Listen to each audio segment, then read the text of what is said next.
Yan, good morning mga sir. At ngayong araw ay dadalawa pa lang yung ating ginagawa.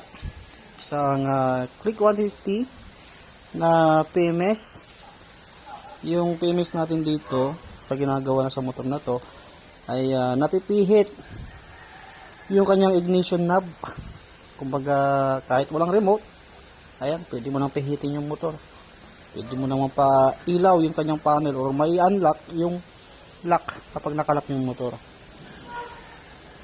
Kaya matik, kapag ganyan, wag mo na kayo kaagad bibili ng pisa kasi nare-repair po yung ignition knob. At pinaka-importante, wag nyo i-sprayhan ng WD-40 dito sa kanya ignition knob. Dito, wag nyo i-sprayhan para hindi mabasa yung magnetic coil or yung pinaka-trigger ng ignition natin. Kasi yung nag-i-indicate kung pwede ka na magpihit kapag pumindot ka ng ignition key. Nare-repair po yung mga sala.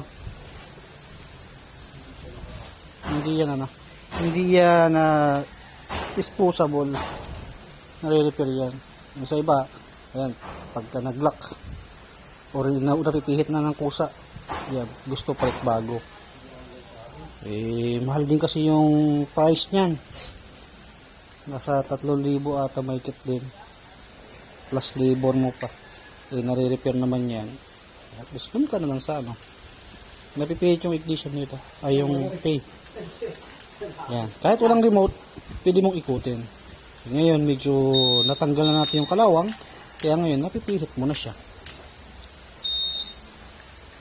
Yan. Dapat ganyan yung function niya. Hihintayin mo munang tumulog yung motor. Kung wala namang sounds, mag-i-indicate yung key indicator dito na sinyalis, pwede ka lang pumihit. Tapos, CVT cleaning. At doon sa kabila naman, yung sidecar, business type na motor. Nagbaba tayo ng makina dahil sa connecting rod, sigunyal bearing, tapos ang daming mga defective na pisa. Alam nyo naman, pagka pang sidecar, matik yan. Tsaka sa katandaan rin ng motor. Kaya kung sakaling papagawa kayo today, ayan, maluwag, wala pong nakapilang ngayon. Ewan ko lang, mamayang hapon.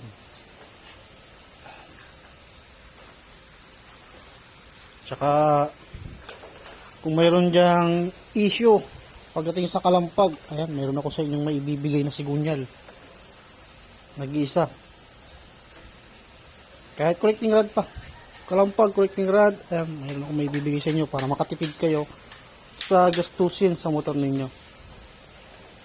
Paunahan na lang sa mga budget meal. Example nito, meron ako mga saro. Ito, meron ako pamimigay na naman. Yan, meron ako pamimigay. Paunahan na lang kung sinong makakuha nito. Pag-uusapan na lang natin dun sa libor. Sa libor naman natin pagbabamakina, 3,000. Depende nila lang dun sa ibang pisa tulad ng black. Yan, totally sa mga 125, 8,000 yung sinisingil ko doon, kasama na yung sigunyal. Kumbaga lahat na sinisingil ko na doon. Kapag sa 150 naman, medyo may kataasan ng konti yung presyo, sinisingil ko sila ng 8,500. Kasi magkaiba yung price ng 125 saka sa 150, mas mahal ng konti. Kumbaga pagitan nila 1,000 sa pisa. Kung sa overhaul mga sir, kaya paunahan na lang kung sino yung kwan. At available today kasi maluwag naman tayo ngayon. Ito yung mga araw na talagang kunti lang yung nagpapagawa. Pag araw ng Sabado, Linggo hanggang Monday, yan po yung laging loaded.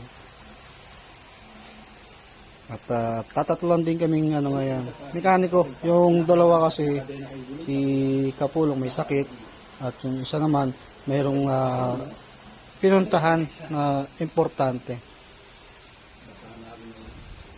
Yan, ito lang yung ginagawa natin. Ito, tatapusin na rin ito din ngayon to. Dahil nakumpleto na yung pisa.